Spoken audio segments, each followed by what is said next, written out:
Guro, ang makasalanang alagad na ito ay hindi ang banal na anak. Kinabukasan sa Taisu Embassy, naisip ni Kim Mengdi sa sarili, nagtataka ako kung ano ang ginagawa ng traidor na disipulong iyon. Tumakbo ako upang tulungan siya sa kanyang pagsubok. Ipapakita ko sa kanya kung hindi niya ako pasalamatan ng maayos. Dumating siya sa silid ni Chuxiu. Biglang, lumabas si Mufian mula sa silid ni Chuxiu. Nagulat si Kim Mengdi dahil si Mufian ay pinagpapawisan at basang-basa ang buong katawan. Sinabi ni Mufian, ginawa ko ito upang tulungan ang banal na anak na malampasan ang kanyang mga pagsubok sa dakilang santo. Peak Master ng yun siya, mangyaring huwag mong sisihin ang banal na anak. Kasalanan ko lahat.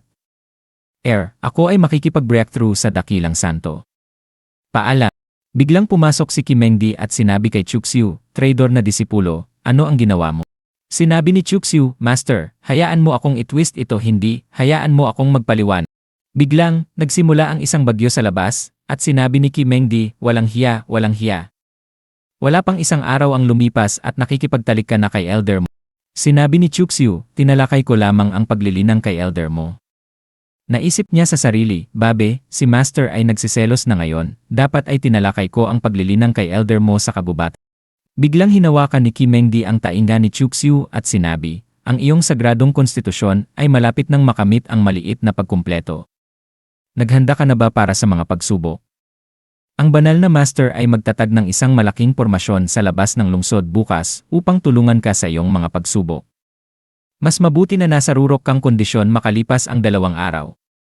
Tigilan mo ang mga walang hiyang bagay na ito o karapat-dapat kang mamatay sa mga kulob ng mga pagsubok.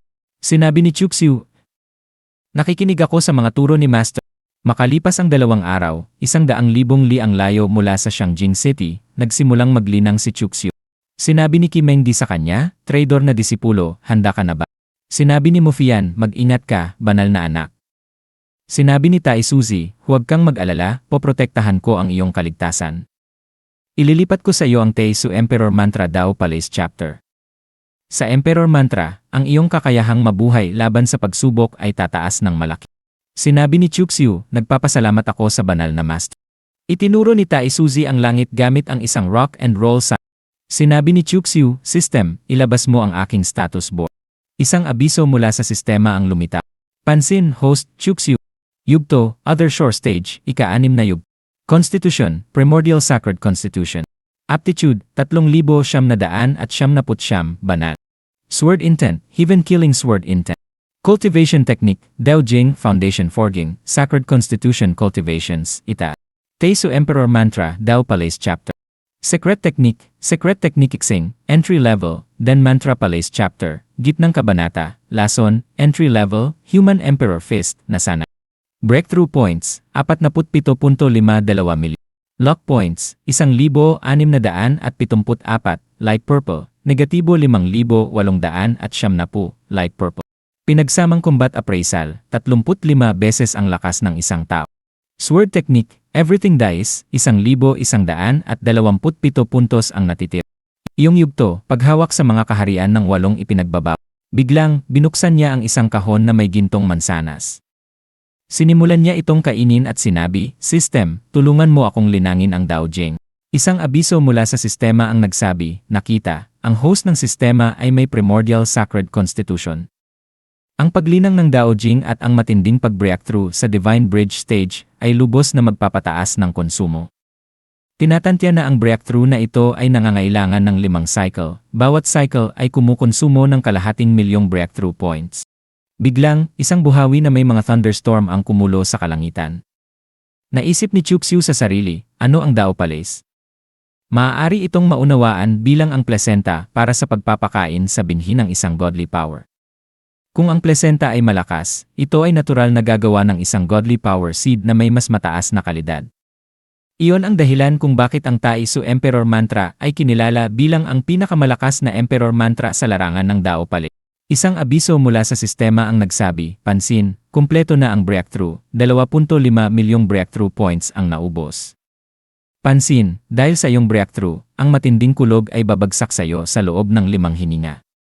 Pansin, Keke, magyaring maging handa ang host. Naisip ni Chuxiu sa sarili, sa tulong ni Ate Hua, naging madali ang makamit ang ika-10 yugto ng Other Shore Realm. Isang kidlat ang tumama kay Chuxiu at siya ay sumigaw habang ang plataporma ay nabasag mula sa tama. Pinanood ni Mufian, Taisuzi at Mufian. Sinabi ni Mufian, nagsisimula na ba ang pagsubok sa Sacred Constitution? Naisip ni Taisuzi sa sarili, huwag kang mamatay, maliit. Sinimulan ni Chuxiu na tiisin ang mga pagsubok. Biglang, dumating ang mga bangka sa pinangyarihan. Dumating ang pamilyang Zen, at sinabi ni Lady Zhen Yaoyi, Ama, sa tingin mo ba ay malalampasan ng banal na anak ng Tai Su ang pagsubok na ito? Sinabi niya, kung makakamit niya ang maliit na pagkumpleto para sa kanyang primordial sacred constitution, siya ay lilipad para sa langit. Gayunpaman, kung ang mundo ay hindi papayag, siya ay nakatakda sa kapahamakan. Dumating ang Tai Holy Ground. Sinabi ni Zuyu He. Ang langit ay may mga mata. Magpadala pa ng ilang mga kulog at patayin siya. Kuya, sa sandaling mamatay si Chuxiu, sumunod ka sa akin upang bawiin ang aking na-auction. Sinabi ni Zuyi, natatakot ako na wala kang pagkakataon. Dumating ang pamilyang Ye. Ang ikatlong batang Panginoon ng Primordial Ye family, si E Hongyu, ay nagsabi, Kapatid na Chu, naniniwala ako na hindi ka mamamatay ng ganito. Dapat kang bumalik ng buhay. Kailangan ko pa ang iyong gabay sa paggawa ng pelikula sa Tianqiong Continent. Sinabi ng Golden Ape, ang mga pagsubok sa konstitusyon ay isang malaking bagay. Kung siya ay mabigo, tiyak nakikilos si Taisuzi at ililigtas siya. Naubos ng langit, siya ay magdurusa ng malaking pinsala, at iyon ang magiging pinakamahusay na pagkakataon para sa amin mga halimaw na talunin ang mga tao. Kung maalis natin si Taisuzi, ang mga tao ay parang nawala ng isang braso at hindi na magiging banta. Makalipas ang 2 oras, nagliwanag ang kalangitan. Ang ikatlong batang Panginoon ng Primordial Ye family, si E Hongyu, ay nagsabi, Kapatid na Chu, magtiis ka. Ikaw ay isang tunay na lalaki. Sinabi ni Zuyi, ang kulog na ito ay malakas ngunit malayo sa maalamat na pagsubok na kulog ng Sacred Constitution. Ito ay ang pagsubok na kulog para sa pag-breakthrough ni Chuxiu. Sinabi ni Zuyu, banal na tay. Breakthrough lamang. Kung gayon, gaano kalakas ang kanyang pagsubok sa konstitusyon? Biglang, nagbanggaan ang kidlat at kulog sa kalangitan. Sinabi ni Lady Zhen Yaoyi, ang tunay na pagsubok ay darating na ngayon. Sinabi ni Chuxiu, halika. Naisip ni Kimengdi sa sarili, traitor na disipulo, huwag kang mamatay. Ako hinding-hindi na kita pipigilan ng aking lakas o ano. Biglang, si Chuxiu ay tinamaan ng kidlat. Naisip niya sa sarili, mayroong lahat ng mga hugis at anyo ng Dao Palace para sa bawat cultivator. Maaari itong sabihin na ang pagpapakita ng kanilang puso. Akala ko ay hugasan ng panahon ang lahat. Mukhang bata pa rin ako. Isang siglo na ang lumipas, at ang aking Dao Palace ay mukhang pareho pa rin. Nilinang ko ang 5 elemento at 9 na pinagmulan. Langit, anong uri ng binhi ang makukuha ko kung matagumpay kong linangin ang lahat ng ito? Ito ay magiging isang banal na grado. O kahit na ang maalamat na Emperor Grade. Isang halimaw ang nagsabi sa Golden Ape, Boss, bakit hindi pa tayo kumikilos? Sumagot ang Golden Ape, hindi pa dumarating ang oras. Ang banal na anak ay hindi pa nahaharap sa kanyang pagsubok. Puna ni Zuyi, siya ay nagkakaroon ng maraming breakthrough bago ang kanyang pagsubok sa konstitusyon. Iyon ay hindi pa naririnig sa kasaysayan. Tinanong ni Zuyu, ano ang sinabi mo, kuya?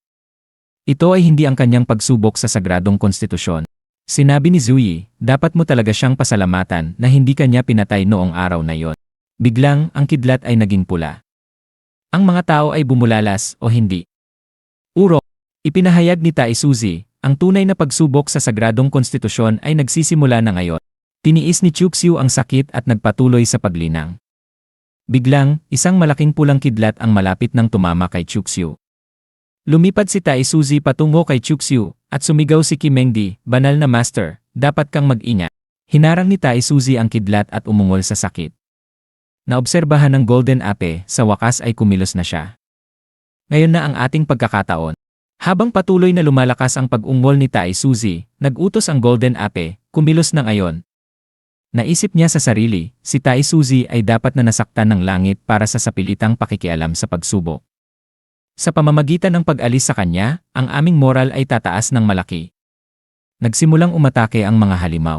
Sinabi ni Taisuzi, ang mga halimaw ay kumilos pagkatapos ng lahat. Lumingon siya kay Chuxiu, Chuxiu, maglalagay ako ng 5 patak ng aking blood essence sa iyo. Sila ay magiging iyong depensa at tutulong sa iyo sa iyong pagsubok sa sagradong konstitusyon. Sumagot si Chuxiu, nagpapasalamat ako kay Tai Suzy. Hayaan mo akong bahala sa iba, maaari kang tumuon sa laban. Sinabi ni Tai Suzy, kung gusto mo akong alisin, sumunod ka sa akin sa hadlang, at ilayo ang mga inosente sa bagay na ito. Pagkatapos ay pinigilan niya ang mga halimaw mula sa kanilang pag-atake. Isang halimaw ang nagsabi, pinilit ni Tai Suzy ang kanyang esensya, kaya siya ay nasa kanyang pinakamahina ngayon. Ito ang ating pagkakataon. Isang kalbong lalaki ang sumigaw, banal na. Isa pang kalbong lalaki ang nagsabi, tulungan ang Tai Su Holy Master. Kung siya ay bumagsak, ito ay magiging katulad ng pagkawala ng isang braso para sa sangkatauhan, at tayo ay mahihirapang lumaban laban sa mga halimaw. Tinulungan nila si Tai Suzy. Biglang, isang malaking sinag ng kidlat ang tumama kay Chuxiu na naging sanhi ng pagdura niya ng dugo. Sumigaw si Mufian, banal na anak. Naisip ni Kimengdi sa sarili, kailangan mong magtiis, traidor na disipulo. Isang abiso mula sa sistema ang lumitaw, nakita ng host na kumonekta sa makulay na dugo ng sangkatauhan. Ang kasukdulan ng pagsubok sa sagradong konstitusyon ay malapit ng lumitaw. Maaaring maging handa ang host. Tinanong ni Chuxiu, system, ano ang makulay na dugo ng sangkatauhan? Isang abiso mula sa sistema ang tumugon, kekeke. Nakita mo ang mga bangkay sa ilog ng dugo. Tinanong ni Chuxiu, ano ang mga larawang ito? Huwag mong sabihin na ang ilog ng dugo ay nabuo sa pamamagitan ng pagkondense ng dugo ng sangkatauhan. Gaano karami ang kailangang mamatay upang maabot ang antas na ito? Sumagot ang sistema, keke. Tama ang iyong pagkaunawa, host. Ang sangkatauhan ay talagang medyo trahedya. Tinanong ni Chuxiu, bakit mayroon lamang mga eksena ng kanibalism at pagpatay? Bakit napakaraming sama ng loob sa mga tao? Anong lugar ang lumilitaw sa balumbon? Bakit nagpapatayan ang mga tao tulad ng mga mababangis na hayop? Bakit ko nakikita ang mga bagay na ito? Sumagot ang sistema, keke. Siyempre may dahilan kung bakit sila lumitaw. Ito ay lamang na ang mga gawain ng langit ay Naisip ni Chuxiu sa sarili, ang isip ay tubig, ang tubig ay isip. Walang hangin, walang alon. Tinanong ni Mufian, ang banal na anak ba ay nalalampasan ang pagsubok? Naisip ni Kimengdi sa sarili, kahanga-hanga ka, traidor na disipulo. Ngayon ang huling yugto, kailangan mong magtiis. Biglang, lumitaw ang isang malaking demonyo sa kalangitan, at si Chuxiu ay bumuo ng isang higanteng aura ng kanyang sarili. Tumalon siya patungo sa demonyo at agad itong sinuntok. Biglang nagliwanag ang kalangitan. Ang ikatlong batang Panginoon ng Primordial Ye Family, si E Hong Yu, ay nagsabi, nagawa niya, nalampasan ng banal na anak ang mga pagsubok. Ang mga halimaw ay bumulalas, demonyo, buhay pa sila. Sinabi ni Chuxiu, Master, matagumpay kong nalampasan ang mga pagsubok. Tinanong ni Kimengdi, hindi ka mukhang nasugatan. Sumagot si Chuxiu, iyon ay dahil sa mahusay na mga aral ni Master. Sinabi ni Kimengdi, Ble. Ano ang iniiwasan mo? Magmadali at uminom ng recovery pill upang makatulong sa iyong paggaling. Sinabi ni Chuxiu, salamat, Master.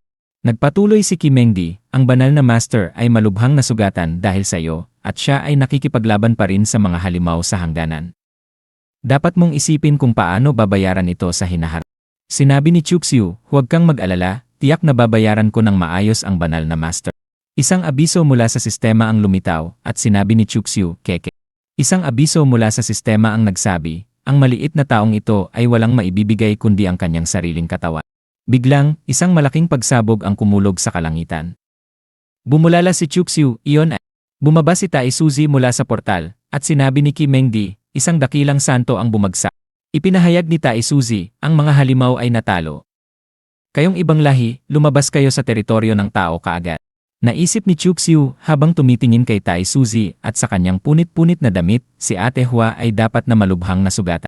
Sinabi ni Kimengdi, tama, ang iyong Ate Hua ay bumalik sa banal na lupain. Ito ay isang recording stone na iniwan niya para sa iyo. Kung wala nang iba, ako muna ay aalis. Si Tai Suzy ay sugatan, kailangan kong bumalik upang bisitahin. Sinabi ni Chuxiu, teka, Master. Nais kong hilingin sa Master na dalhin ang liham na ito kay Ate Hua. Kinuha ni Kimengdi ang papel at sinabi, sige, tutulungan kita sa pagkakataong ito. Sinabi ni Chuxiu, salamat, Master. Sa palasyo ng Peak Master ng Tai Su. Sinabi ni Tai Suzy, sulit ba para sa iyong maliit na lalaki? Sumagot si Kimengdi, ano? Nagsiselos ka ba? Iyon hindi ako ganoon kabagot. Bigla niyang ibinigay sa kanya ang liham at idinagdag, ito ay isang liham mula sa kanya. Naisip niya sa sarili, hindi ko alam kung ano ang isinulat ng traidor na disipulong iyon.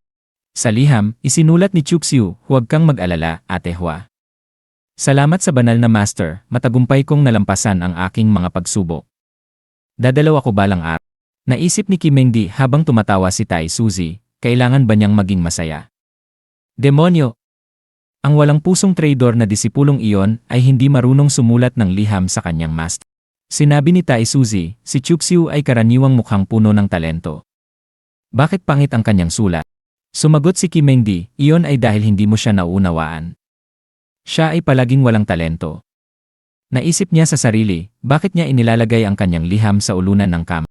Tinanong ni Kimengdi, ang iyong landas ba ay sugatan? Sumagot si Tai Suzy, ito ay hindi malaking bagay. Sinabi ni Kimengdi, paano iyon hindi malaking bagay? Maliban na lamang kung makakahanap tayo ng pinakadalisay na path essence, mahirap ayusin ang mga bitak ng iyong landas. Sinabi ni Tai Suzy, huwag kang mag-alala, ang pinakadalisay na path essence ay mahirap hanapin, ngunit hindi matatagpuan. Maglaan na lang tayo ng oras. Kumusta ang kalagayan ni Chuxiu? Sumagot si Kimengdi, ikaw ay sugatan na, ngunit nag-aalala ka pa rin sa iyong maliit na lalaki. Huwag kang mag-alala. Marahil dahil sa proteksyon ng iyong essence blood, ang kanyang landas ay hindi nasugat. Sinabi ni Tai Suzy, mabuti yan. Nagtataka ako kung anong mukha ang gagawin ng banal na master ng Yaozi, si Elder Yimeng, pagkatapos marinig ang balitang ito. Tinanong ni Kimengdi, kaya, ang kasal ni Chuxiu at Yaozi ay maaaring kansela. Sinabi ni Tai Suzy, bakit ka masyadong nasasabi? Sumagot si Kimengdi, ubo. Sa tingin ko lamang kung ang kasal ay talagang nangyari, ang bata ay hindi mapapabilang sa Tai Su Holy Ground. Sila ang kikita. Sinabi ni Tai Suzy, tama yan, ngunit ang banal na master ng Yaozi, si Elder Yimeng, ay tiyak na hindi susuko. Hahanapin nila si Chuxiu. Pagkatapos ay nasa Chuxiu na ang desisyon. Sinabi ni Kimengdi, naglakas loob siya. Sa ibang tagpo sa Shangjing City, Taisu Embassy. Sinabi ni Chuxiu, naghahanda ako para sa aking pagsubok, at pagkatapos noon ay ginagamot ang aking mga sugat, kaya hindi ko pa napag-aralan ang bronze plate na yon. Ginamit niya ito at isang mapaang nagproyekto. Naisip ni Chuxiu sa sarili, ano ang bronze plate na ito na napakamisteryoso? Ito ba ang lokasyon ng isang congenital sword fetus? Ngunit sa laki ng Chenkyong continent, saan ko ito hahanapin? Tiningnan niya ito ng mas malapit at may napansin sa plat. Isang abiso mula sa sistema ang nagsabi, Number 6, maligayang pagdating sa paglogin sa Hong Huang. Mga chat channel, Starlight Square, Secret Realm, Private Trading Space, Gladiatorium, Cultivation Room, All-Race Battlefield. Pinindot niya ang Secret Realm. Nagpatuloy ang sistema, ang Secret Realm na bukas para sa pagpasok ngayon ay Tai Chai Ancient Star, magbubukas sa loob ng 7 buwan, 8 araw, at 4 na oras. Tandaan, sa sandaling mabuksan ang selyo ng Tai Chai Ancient Star, gumastos ng Spiritual Stones o Divine Spiritual Stones upang buksan ang landas patungo sa Tai Chai Ancient Star. Sinabi ni Chuxiu, huwag mong sabihin na ang congenital sword fetus ay nasa Tai Chai Ancient Star. Iyon ang battlefield ng isang dakilang santo. Hindi ba ito pagpapakamatay para sa isang Dao Pale stage na tulad ko na pumasok? Teka! Walang teleportation formation sa Tai Chai Ancient Star. Ang ibang mga cultivator ay kailangang tumawid sa walang laman na espasyo gamit ang kanilang katawan upang maabot ito, ngunit ako ay naiba. Maaari akong tumawid gamit ang stone mirror, maginhawa at mabilis, at kunin ang mataas na lugar. Ngunit kailangan ko ang congenital sword fetus na yon kahit anong mangyari. Wala akong pakialam kung ito ay battlefield ng isang dakilang santo, kailangan kong ipagsapalaran ito kahit na ito ay battlefield ng isang Saint King. Nagpatuloy siya, ngayong ang aking paglilinang ay umabot na sa Dao Palace, maaari na akong pumunta sa Hong Huang, at baka mahanap ko si Zhu Biyu. Pinindot niya ang Starlight Square at sinabi, at subukan ang teleportation function habang ako ay naroon. Biglang, nag-teleport si Chuxiu. Sinabi ni Chuxiu sa sarili, ito ang Starlight Square ng Hong Huang. Isang halimaw ang nagsabi, may aliping tao na tumatakbo. Naisip ni Chuxiu sa sarili, alipin ng tao. Ako ba ang tinutukoy nila? Sa malayo, isa pa ang nagsabi, maaari kang maglinang. Naisip ni Chuxiu sa sarili, kakaiba ang hitsura nila. Mga halimaw ba sila? Ngunit bakit may mga halimaw dito? Hindi ako pamilyar sa lugar. Dapat kong iwasan ang mga insidente at pumunta sa lungsod upang matuto pa. Sinabi ng halimaw, ako, si Bata, ay interesado sa iyo. Sumunod ka sa akin, pakikitunguhan kita ng mabuti. Sinabi ng dragon, si Bata ay maituturing na eksperto ng Hong Huang. Sa milyon-milyong daugong stage cultivators, siya ay pumangalawa sa 1,088 na pwesto. Sinabi ng pulang ipis, ang mga tao na maaaring pumasok sa Starlight Square ay dapat na hindi karaniwan, ngunit ang taong ito ay daugong stage din ayon sa aking mga obserbasyon. Sinabi ng babae, kung ang maliit na ito ay lumaban kay Bata, tiyak na matatalo siya. Biglang, sinuntok ni Chuxiu si Bata, na nagdulot ng shockwaves at nabasag siya sa mga piraso. Nagulat ang mga halimaw. Lahat sila ay bumulalas, paano iyon posible? Sinabi ni Dogra, kaibigan na tao, mangyaring maghintay sandali. Sumagot si Chuxiu, may iba pa ba? Sinabi ni Dogra, huwag kang magkamali. Nakikita ko na ito ang iyong unang pagkakataon sa Starlight Square. Dapat ay marami kang mga katanungan, at masasagot ko ang mga ito para sa iyo. Sinabi ni Chuxiu, sagutin mo sila. Magsalita ka, ano ang iyong layunin? Sumagot si Dogra, sa pagsasalita ng mga layunin, nais ko lamang makilala ang malalakas na tao tulad mo at gumawa ng mga koneksyon. Nais mo bang magsalita ng detalyado sa lungsod? Sa Starlight Square, sa loob ng isang cap. Sinabi ni Dogra, kaibigan ko, ako si Dogra ng Wind Spirit Race. Ano ang pangalan mo? Sumagot si Chuxiu, ako si Sunny Boy. Naisip niya sa sarili, maraming mga tindahan na nagbebenta ng mga kaluluwa ng tao at human jerky dito. Ano ang lugar na ito? Napakababa ng posisyon ng sangkatauhan. Sonny, nag-iisa kang dumating. Hindi mo ba alam ang mga kondisyon ng sangkatauhan? Tanong ni Dogra. Nag-iisa ako sa paglinang, kaya hindi ko alam, amin ni Chuxiu. Kung gayon, hindi mo dapat alam na ang sangkatauhan ay kilala rin bilang ang Sind, isang lahi na isinumpa ng langit. Sila ay hindi makapaglinang sa pagsilang. Hindi lamang iyon, kung ang ibang mga lahi ay titigil sa pagpatay ng sangkatauhan, ang kanilang kasaganaan ay bababa o kahit nahaharap sa pagkalipol. Sa kabaligtaran, kung maaari nilang patayin ang mga tao na may paglilinang, sila ay makakatanggap ng mga pagpapala ng langit, paliwanag ni Dogra. Oh! Kung ito ay iyong tungkulin na patayin ang sangkatauhan, bakit ka mabait na sabihin ito sa akin? Tanong ni Chuxiu. Nakita ko na ikaw ay may talento at hindi kita gustong makita na patayin ng walang kabuluhan. Sinasabi ko ito sa iyo sa pag-asang makatulong, sagot ni Dogra. Salamat, huli na, dapat na akong bumalik, nagpasya si Chuxiu na umalis. Aalis ka na ngayon? Tanong ni Dogra. Naisip ni Chuxiu sa sarili, sa pag-asang makatulong sa akin. Magiging tanga ako kung maniniwala ako sa iyo. Mabuti na lang at hindi mo pa ako ginagawang jerk. Ito ang aking communication plate. Kung kailangan mo ng mga kasama sa mga secret realm, maaari mo akong kontakin anumang oras, inalok ni Dogra. Walang problema, tumugon si Chuxiu, hindi balak na kunin ang plato. Sa labas, tumayo si Chuxiu sa gitna ng mga halimaw at naisip, tanging tanga lamang ang magdadala nito pabalik. Kung ang Qianqiong continent ay matatagpuan nila, ang kahihinatnan ay magiging kakilakilabot. Pinindot niya ang Qianqiong continent at nagsimulang mag-teleport. Naobserbahan ni Dogra, medyo maingat.